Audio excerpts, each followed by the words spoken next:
amigos, sejam bem-vindos ao nosso canal no YouTube. Meu nome é Renata Barros, estou aqui com o nosso querido irmão Valdir Silvestre, que falará sobre afinidades do Esperanto e o Espiritismo. Vamos fazer a nossa oração inicial. Amado Mestre Jesus, agradecemos a oportunidade do trabalho na noite de hoje e que possamos apreender todo o conhecimento que o nosso irmão nos trará, que os nossos irmãos benfeitores cuidem de nós hoje e sempre. Graças a Deus, graças a Jesus, que assim seja. Assim seja. Obrigada, Valdir, por aceitar o nosso convite e a palavra é toda sua. Meus amigos do CELUS e outros que estiverem nos assistindo, participando deste encontro, nosso boa noite, votos de paz e harmonia em Jesus. Agradecendo especialmente ao CELUS, nós vamos relatar afinidades entre o Esperanto e o Espiritismo. Como estão tão enraizados Esperanto e Espiritismo, e ao mesmo tempo como se torna quase impossível você colocar de um lado, de outro, tentar uma análise específica de cada um, porque a história do Esperanto no Brasil está relacionada praticamente ao Espiritismo. E o Espiritismo adquire uma grande penetração, uma grande ressonância também graças ao Esperanto, atividades desenvolvidas por companheiros de grande cultura, de grande sabedoria, e que foram muito eficazes na disseminação do Esperanto entre os espíritas e no próprio Brasil. Tive uma figura chamada Ismael Gomes Braga, que é considerado o Zamenhof brasileiro.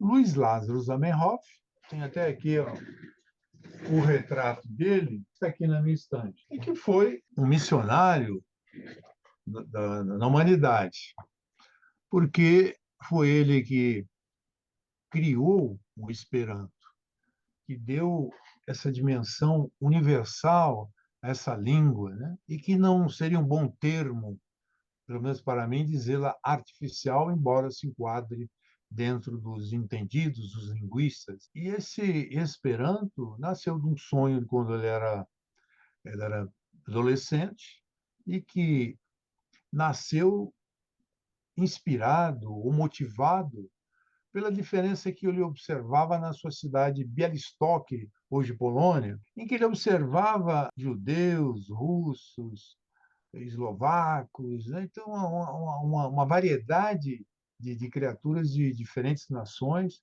ou que naquele território falavam diversas línguas.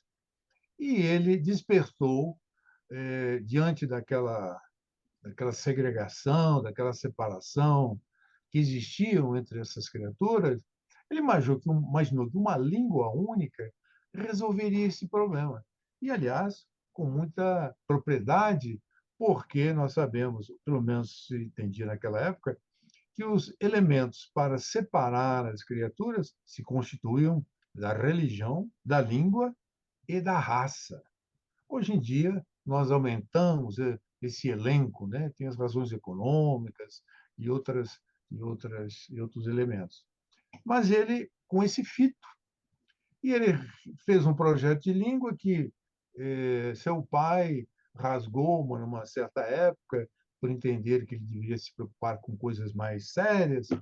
E ele até agradeceu ter rasgado esse projeto, embora ele ficou muito impactado por isso, e porque mais tarde ele faz um outro projeto sanando todos os erros, corrigindo possíveis falhas, né? Possíveis falhas. E era uma figura extraordinária, porque era um médico e tratava, não sei se a cirurgia, clínica geral, mas ele não podia ver sangue, a sua sensibilidade não permitia que ele visse sangue. E ele resolveu mudar de matéria, de outra parte da medicina, foi ser um oftalmólogo, né? Foi se dedicar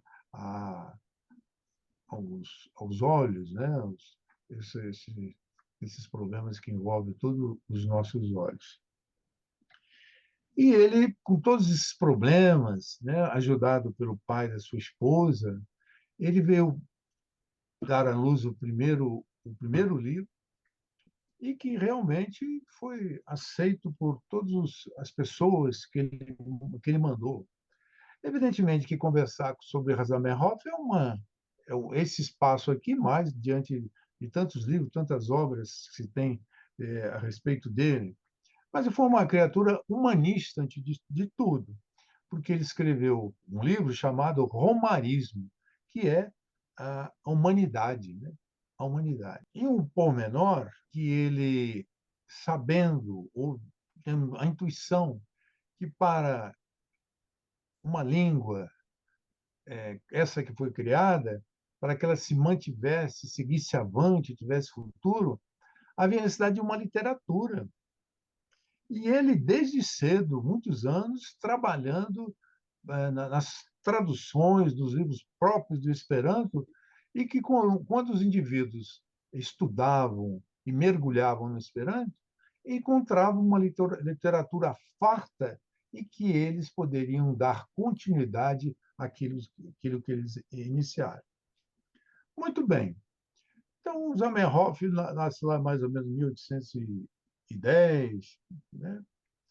E esse movimento percorre o mundo, né? Tem uma aceitação grandiosa.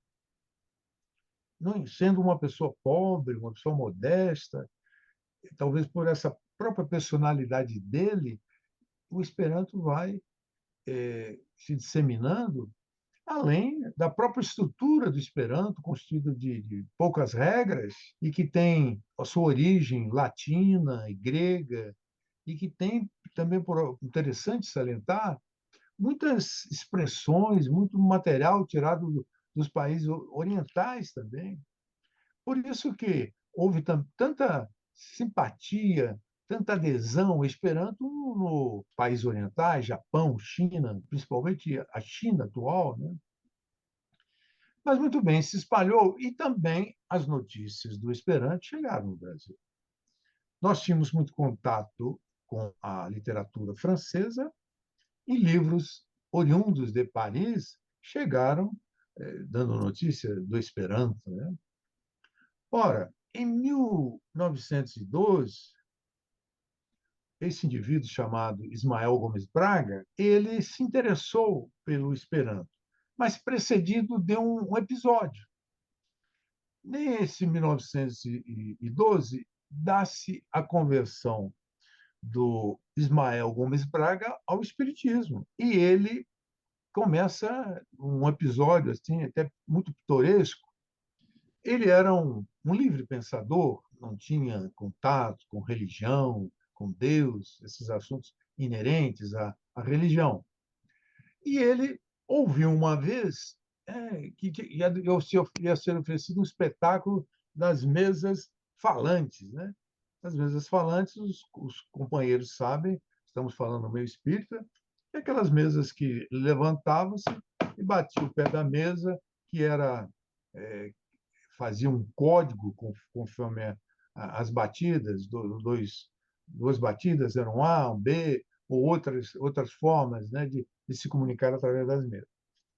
Ora, então ele compareceu a essa reunião cheia, repleta, né, parece um espetáculo lá, e ele resolveu fazer uma pergunta à mesa, né, entre aspas, né, que era uma inteligência.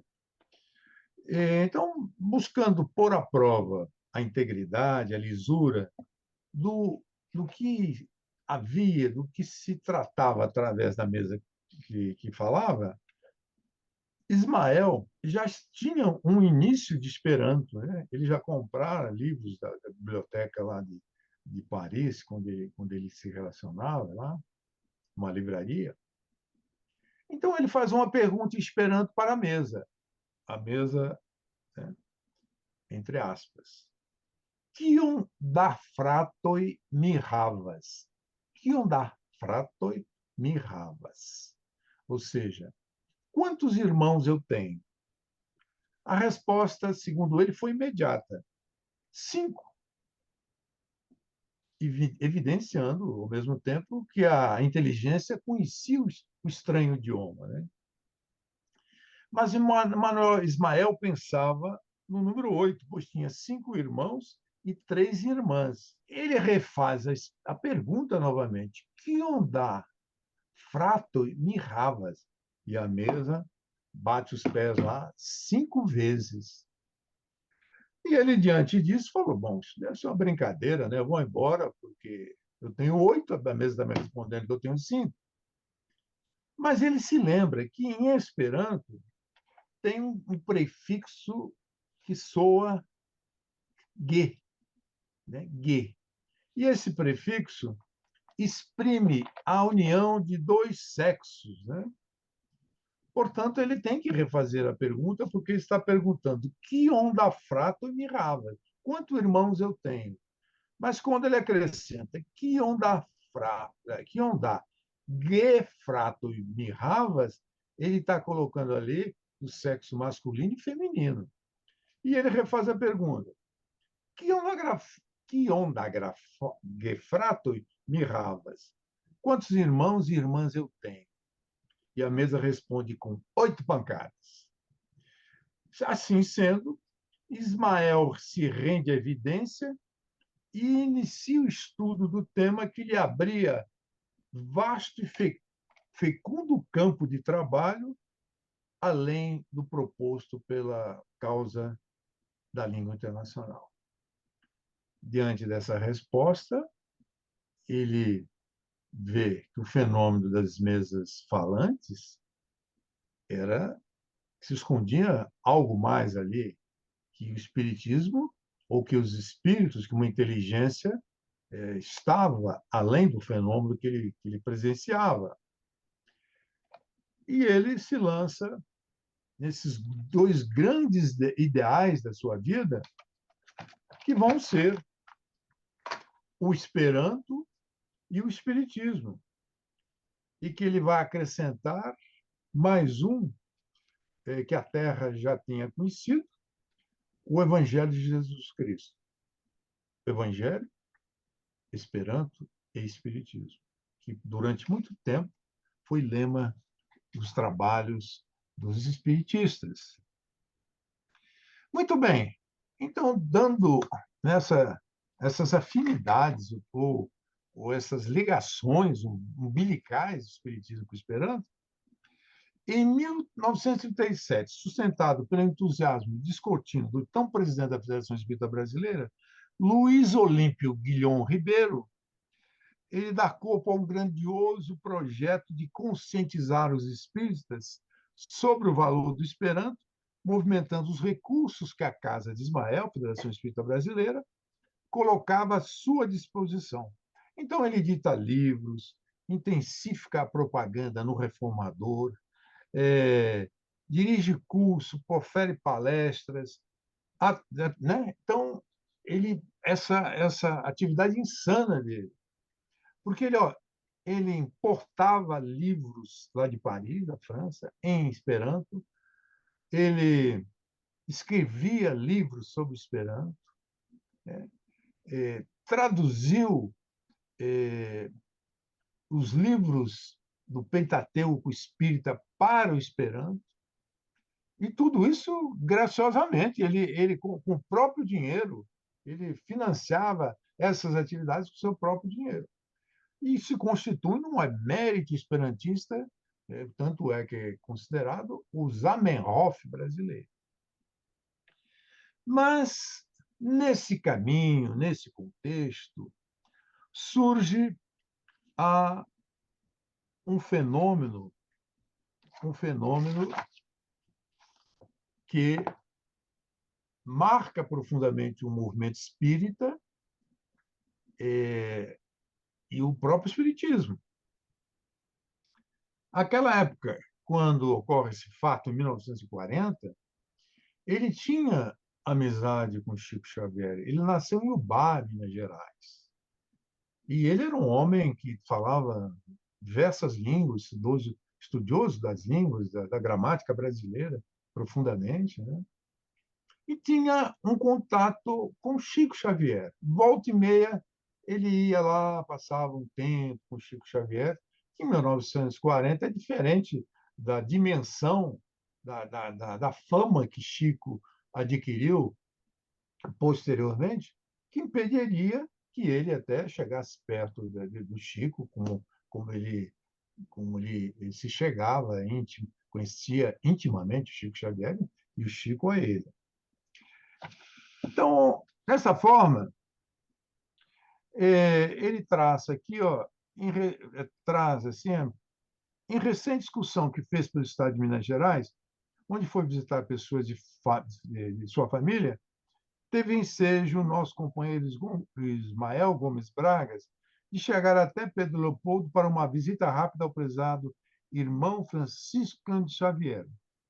Então, foi dado a ele ó, a oportunidade de assistir a uma reunião a 19 de abril de 1940.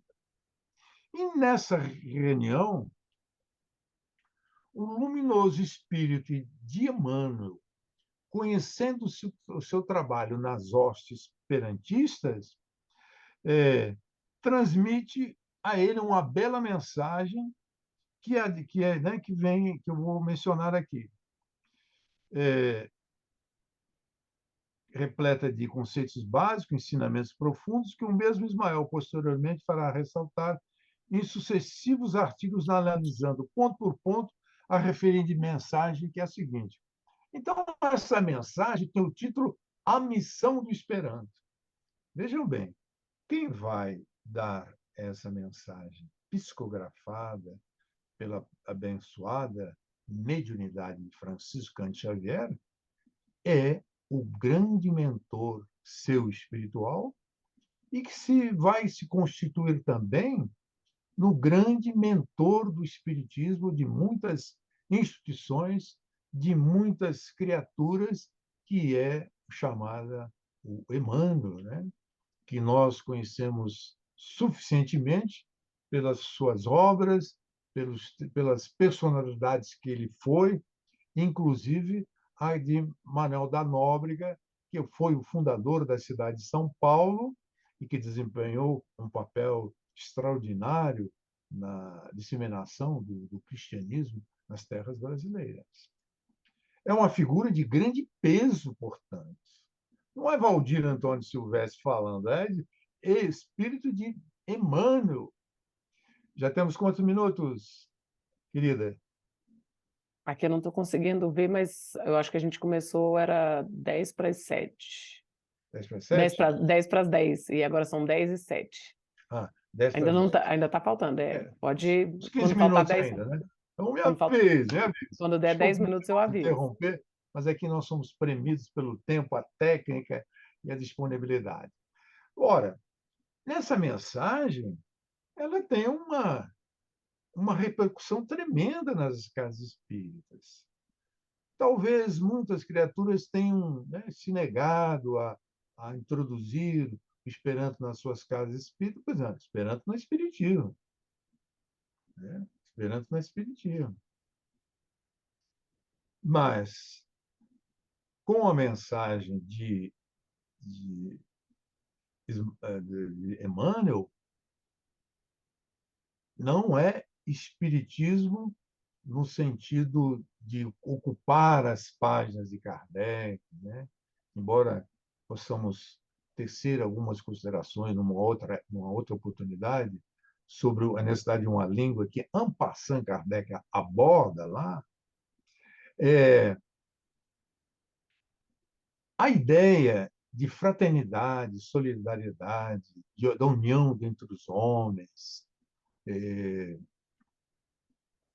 de permitir a vivência de um ideal, e considerando também que o Esperanto sai numa época da, da, da, da Segunda Grande Guerra Mundial, de 39 ali, é necessário que esses apelos à solidariedade, à fraternidade, alcancem, sejam estimulados lá na Europa, onde aconteceu a Segunda Grande Guerra Mundial, a trágica guerra, a barbárie, né, em pleno apogeu lá, nós vamos encontrar o Holocausto dos judeus, coisas terríveis, né? Depois lá, em explodir das bombas atômicas em Hiroshima e Nagasaki, coisas terríveis, né? Coisas terríveis. Portanto, pode não estar no topo do espiritismo, mas o espiritismo puro, digamos assim. Nascido de um missionário que o objetivo dele é aproximar as criaturas. Não a língua para servir de comércio. Não é uma língua para servir de comércio. Um amigo meu, professor da Universidade do Paraná, que fazia parte da Academia de Esperanto Mundial, academiano, que nós chamamos, ele dizia, e ele não era espírita, né? E ele ia, desculpe, meu irmão, eu falei que não é espírita, mas se não tenho prova aqui, não posso dizer, então reconsidera. Ele dizia que ele ia constantemente à Europa participar das reuniões da Academia de Esperanto, que tem uma função semelhantemente à Academia Brasileira de Letras, de aceitar os novos vocábulos, né, zelar pela gramática, uma série de coisas que nós sabemos que tem que ser tomadas em relação a uma língua, para que ela permaneça como tal. Ora, então ele disse num curso que ele promoveu aqui em Brasília, que ele não importava para ele se o Esperanto seria a língua universal, seria a língua de todos os povos, né? Importava o seguinte, que quando ele chegava na Europa para participar da academia ou fazer alguma conferência, ele era recebido no aeroporto, um carro, o levavam para ficar em casa de esperantistas, comia na casa de esperantistas, os finais de semana ele passava com eles, era levado para os mesmos compromissos porque, né, que eles tinham.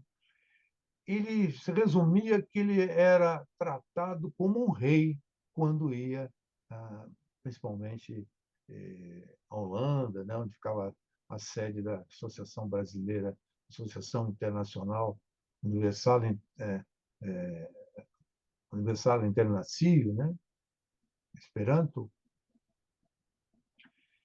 Então ele falava assim: eu já tenho, hoje eu já vivo Esperanto, né? Hoje eu já vivo Esperanto. Portanto, é uma atitude, atividade dos espíritas também, né? Fora da qualidade na salvação. É, amai-vos uns aos outros como eu vos amei, né? Não queira para o seu próximo aquilo que não desejaria para você, né? É extremamente unido a extremamente unido a esses lemas tão caros, tão fundamentais para todos nós. Ora, então essa missão do Esperanto, e parece que eu não vou ter tempo para dissertar sobre alguma essa mensagem monumental, mas eu convido os irmãos que, tendo oportunidade, olha aí na internet a missão do Esperanto Emmanuel, que vão ver uma página irrepreensível nos convidando para estudar o Esperanto. Mas eu vou ler só o final. Olha aqui. Sim, o Esperanto é lição de fraternidade. Aprendamo-la para sondar na Terra o pensamento daqueles que sofrem e trabalham noutros campos. Com muita propriedade digo, aprendamo-la, porque somos também companheiros vossos, que, havendo conquistado a expressão universal do pensamento, vos desejamos o mesmo bem espiritual, de modo a organizarmos na Terra os melhores momentos de purificação. Deus é venerado pelos homens através de numerosas línguas de que se servem as seitas e religiões, todas tendendo para o maravilhoso plano da unidade essencial. Copiemos esse esforço sábio da natureza divina e marchemos para a síntese da expressão, malgrado a diversidade dos processos com que exprimis os pensamentos. Ele diz aqui, para a síntese da expressão é o esperar. Teríamos muito que relatar, comentar sobre essa mensagem do irmão, de Emmanuel, que marca um limite do Esperanto. Antes de Emmanuel, no Brasil, e depois de Emmanuel. Depois de Emmanuel, tantas, né, graças à Federação Espírita Brasileira, no Evangelho segundo o Espírito, no Livro dos Espíritos, e tantas mensagens recebidas por Francisco Valdomiro Lorenz, por Luiz Couto Carreiro Neto, próprio Chico, mensagens escritas em Esperanto, mensagens mediúnicas. Vejam, não é a afinidade que nós temos com o Esperanto. Nós estamos entranhados no Esperanto. Parece que nós nascemos esperantista. A matriz do nosso nascimento é o perispírito para gerar o corpo, e a matriz do nosso ideal, uma das matrizes, é o Esperanto que permite nós criarmos essas ideias de fraternidade. Mas eu tenho dois grandes amigos esperantistas e que tive a graça de me relacionar com eles desde a primeira vez quando chegaram ao Brasil. Personalidades ímpares, admiráveis, estão com 90, 91 anos. Né? Eu estou longe, não, eu estou com 7, a maio faz 77, né? Mas essas criaturas, eles foram se localizar, vieram da Europa, para se localizar lá em Alto Paraíso, numa fazenda escola chamada Bona Espero, Boa Esperança. Ou fazenda que tem esperança. Né? O próprio nome de Esperanto. Esperanto, o que tem esperança. Né? Eu tenho esperança. Sou esperantista porque eu tenho esperança. Esperança desse futuro que virá, quando as criaturas se entenderão por uma língua única, né, diante dessa dissensão, dessa divisão que existe sobre a face da Terra. O Esperanto não quer ser a primeira língua, ele quer ser a segunda. Ele quer ser a segunda língua. É um outro tema para ser amplamente discutido, debatido, explanado. Ora, então a Úrsula e o José vieram para o Brasil. E, morando naquela fazenda lá, com outros idealistas lá, que é uma obra portentosa, quem tiver a oportunidade deve visitar Bom Desespero, começaram a ocorrer fenômenos mediúnicos entre eles. É um garoto que recebia uma entidade, era outra coisa. Então, eles, como recém-chegados praticamente ao Brasil, resolveram visitar o Chico Xavier. Quando tiver faltando dois, você, ó, tá bom? Então, faltam 10 minutos para terminar a gravação toda. Tá bom. Quando estiver terminando os 2 minutos da gravação toda, você faz 2 assim que fica mais fácil para mim. Ora, Josepa foram para Uberlândia visitar, ter uma explicação do Chico em relação a esses fenômenos que estariam ocorrendo. Né? Então, os dois se mandaram lá para Uberaba, que quero crer que talvez numa reunião, como era normal, os sábados, o Chico, aquela fila de gente, antigamente era uma fila interminável. Quando ele já estava na sua situação que esteve, com problemas físicos, né, de audição, aquele negócio, se limitavam a 40 pessoas somente. Então, ficaram lá na fila, naquela longa fila. Então, lá, uns 10, 20 minutos, quando ele viu quem é Giuseppe Giuseppe e Úrsula Gratapalha. Ah, somos nós. Ah, o Chico está dizendo que é para vocês saírem da fila e que ele vai atender vocês na sua casa à noite. Na noite, um período lá, né? E muito bem. Eles saem da fila e aguardam o período e vão lá conversar com o Chico. E o Chico chega, a primeira coisa que ele fala: olha, quero mostrar para vocês aqui um livro. E o livro é este aqui, ó. O Esperanto como Revelação, ou Esperanto kiel Revelatio, né? Em Esperanto. E ele fica assim, estupefato, todo entusiasmado, né? Porque ele se esperando. Fala, isso aqui algo que vai revolucionar, né? O espiritismo. É uma coisa extraordinária esse livro. E quando ele recebeu esse livro, o autor é Francisco Valdomiro Lorenz, um dos esperantistas mais cultos que viveu lá no Rio Grande do Sul, e que teve livros editados pela Federação Espírita Brasileira, e que tem um livro Esperanto, Aprender Esperanto, que é dessa grossura, e que é uma obra-prima para você aprender Esperanto, que inclusive foi complementado por Ismael Gomes Braga. Falar sobre Francisco o Valdomiro Lorenz também é uma coisa. Quem tiver saber Esperanto, procure o Valdomiro Lorenz, e, ao mesmo tempo, se embeba na sua riquíssima personalidade. Era um homem que falava... tem um filme chamado O Homem que Falava... homem, não sei, falava, não sei, língua, não sei o quê, alguma coisa assim.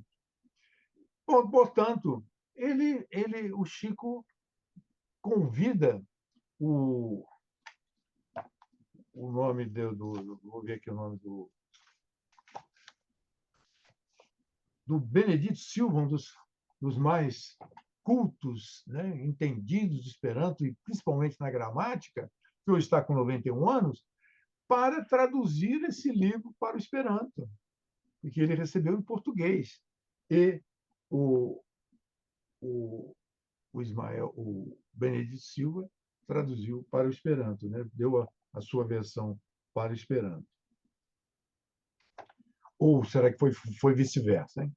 Mas eu vou ficar com essa aqui. Deixa eu ver aqui.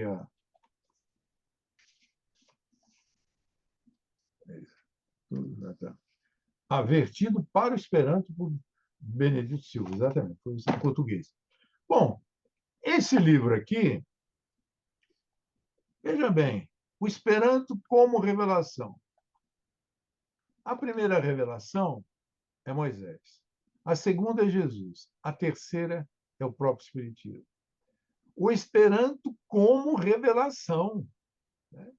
O mesmo sistema que o Espiritismo, que todo esse retrospecto histórico vem e chega o Espiritismo, a mesma se dá com o Esperanto. Só falta dizer, o Esperanto é a quarta revelação, né? E como é que nós poderemos dizer que o Esperanto não é Espiritismo, né?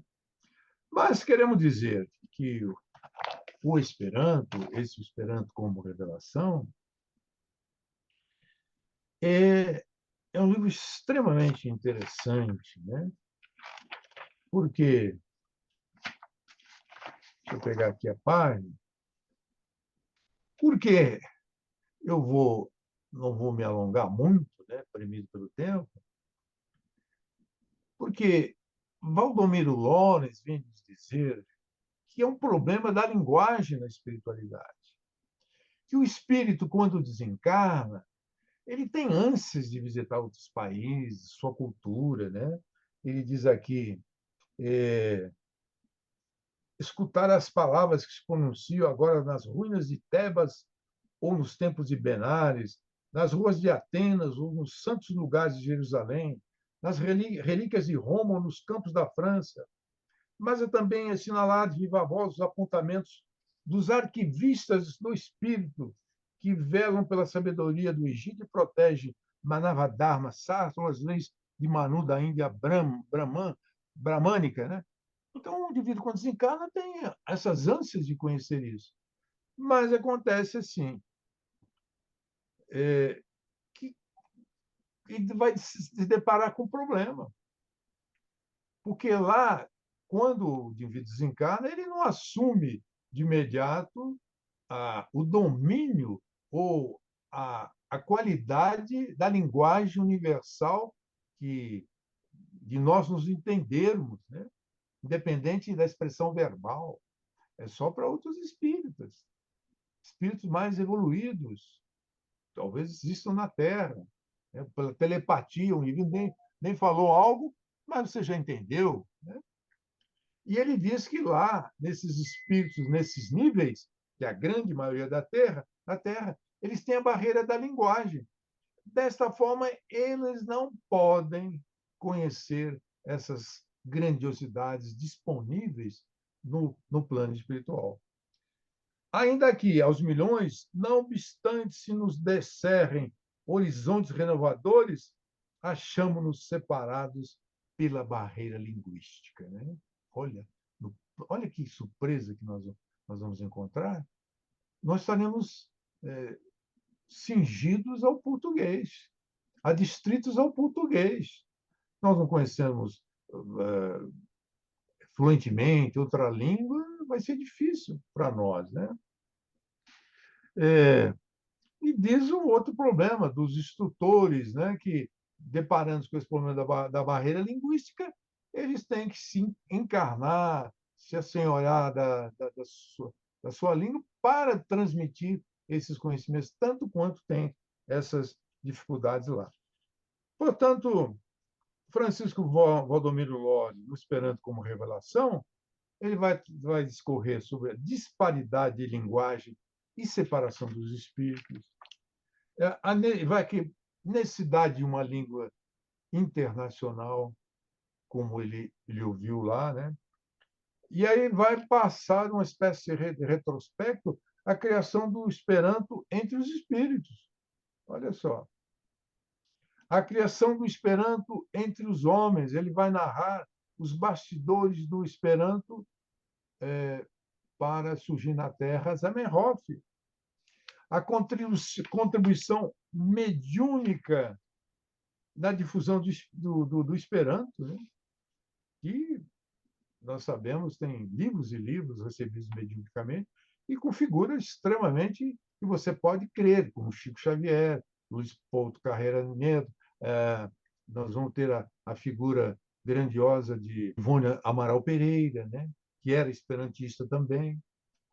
De forma, meus irmãos, vamos ter ainda exigências da solidariedade, que essa língua vai trazer essa exigência de solidariedade, e o idioma internacional e religião universal.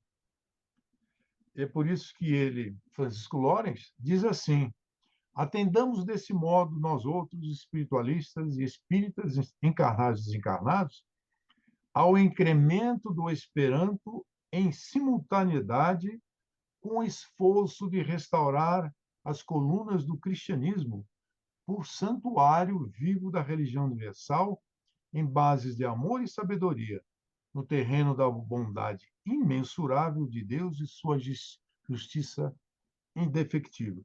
E concluindo, na voz dele, desfraudemos assim o estandarte verde por símbolo de união. Em qualquer idade aprendamos, incompreendidos prossigamos, alegres perseveremos.